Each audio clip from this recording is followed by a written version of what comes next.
Praise the Lord. இயேசு கிறிஸ்துவின் அன்பின் வாழ்த்துதல் உங்கள் அனைவருக்கும் தெரியப்படுத்துகிறேன். இன்று ஏசப்பா நம்மோடு என்ன பேசுறார் என்று நாம் பார்க்க போகிறோம்.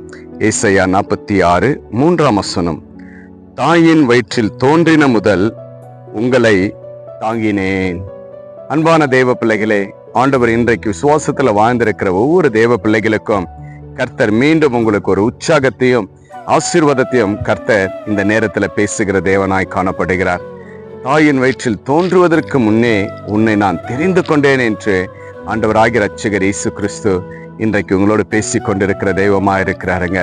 அநேகர் நம்ம இடத்துல ஏதோ ஒன்று ஆசீர்வாதம் இருக்கிறதுனால நம்ம கிட்ட வருவாங்க, ஏதோ ஒரு தேவைக்காக நம்ம கிட்ட வருவாங்க, ஏதோ ஒரு எதிர்பார்ப்போடு நம்ம கிட்ட வருவாங்க. அதை நம்ம கிட்ட பெற்றுக்கொண்ட பிறகு அது நம்ம இடத்துல இல்லைன்னும் பொழுது நம்மளை விட்டு விலகி போகிற சூழ்நிலையாய் காணப்படும். எனக்கு அன்பான தேவ ஜனமே, ஆண்டவர் அப்படி கிடையாதுங்க. நாம் உருவாவதற்கு முன்பாகவே கர்த்தர் நம்மளை தெரிந்து கொண்டு நம்மளை ஆசீர்வதித்து நம்மளை உயர்த்துகிற தேவனாய் காணப்படுகிறார். இன்றைக்கு அநேக அன்புக்கு நீங்கள் ஏமாந்திருக்கலாம், அநேகரை நீங்க நம்பி ஏமாந்திருக்கலாம். ஆண்டவர் சொல்றார், மகனே மகளே, யார் உன் கூட இருந்தாலும் இல்லை என்றாலும் நான் எப்பொழுதும் உன் கூட நான் இருப்பேன் என்று இயேசு கிறிஸ்து வாக்கு கொடுக்கிறவராய் இருக்கிறார். ஏன் அந்த வாக்கு உங்களுக்கு கொடுக்கிறார் என்றால், அவர் நம்மளை முன் குறித்தவராய் காணப்படுகிறார். முன்னே நம்மளை தெரிந்து கொண்ட தெய்வமாய் இருக்கிறார். பாருங்க, இப்போ தெரிந்து கொண்டவங்க எல்லாம் நம்மளை ஒரு நாள் கைவிட்டுடுவாங்க. ஆனா ஆதியிலிருந்து நம்மளை தெரிந்து கொண்ட நம் ஆண்டவராகிய இரட்சகர் இயேசு கிறிஸ்து ஒருபோதும் கைவிட மாட்டார். அவருடைய அன்பு உங்களுக்கு எப்பவுமே நிலைத்திருக்க கர்த்தர் இன்றைக்கு உங்களோட பேசுறார். மகனே மகளே, யாருமே இல்லை என்று நீ கலங்காத, அநேக தேவைக்காக நீ ஏங்காத, அநேக அன்புக்காக இந்த இடத்துல நீ ஏங்காத. உன்னை நான் தெரிந்து கொண்டேன் இல்லையா, நான் உன்னை பார்த்து கொள்வேன் என்று தெரிந்து கொண்ட இயேசு உங்களுக்கு வாக்கு கொடுக்கிற தேவனாயிருக்கிறார். நிச்சயமா ஆண்டவர் உங்களை தெரிந்து கொண்டிருக்கிறார். உங்களுடைய எல்லா சூழ்நிலையும் மாறும். உங்களுக்கு அநேக ஆசீர்வாதங்களை கர்த்தர் கொடுத்து நடத்த இயேசு வல்லவராயிருக்கிறார். ஆண்டவர் சொல்லிட்டார் இல்லையா, நான் தெரிந்து கொண்டேன் என்று விசுவாசிங்க, கர்த்தர் பெரிய காரியத்தை செய்வார். நாம் ஜெபிக்கலாம்.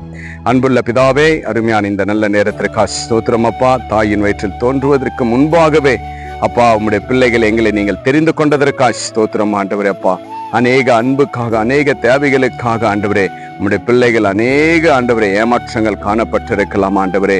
ஆனா மீண்டும் உம்முடைய பிள்ளைகளை நீங்கள் உற்சாகப்படுத்தி, மாறாத தேவன், நான் எப்பொழுதும் உன் கூடவே இருக்கிறேன் என்று சொல்லி அப்பா நீங்க இந்த நேரத்துல பேசிய தயவுக்காய் ஸ்தோத்திரம் ஆண்டவரே. அப்பா தாயின் வயிற்றில் ஆண்டவரே சப்பா உருவாவதற்கு முன்பாகவே உம்முடைய பிள்ளைகளை நீங்கள் தேற்றி பலப்படுத்தி ஆசீர்வதித்ததற்காக நன்றி செலுத்துகிறப்பா.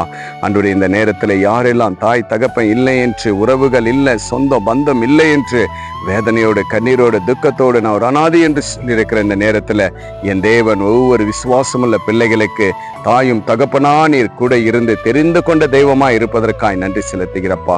அப்படி அவனுடைய கிருபை தந்ததற்காய் கோடி ஸ்தோத்திரத்தை ஏறெடுக்கிறப்பா.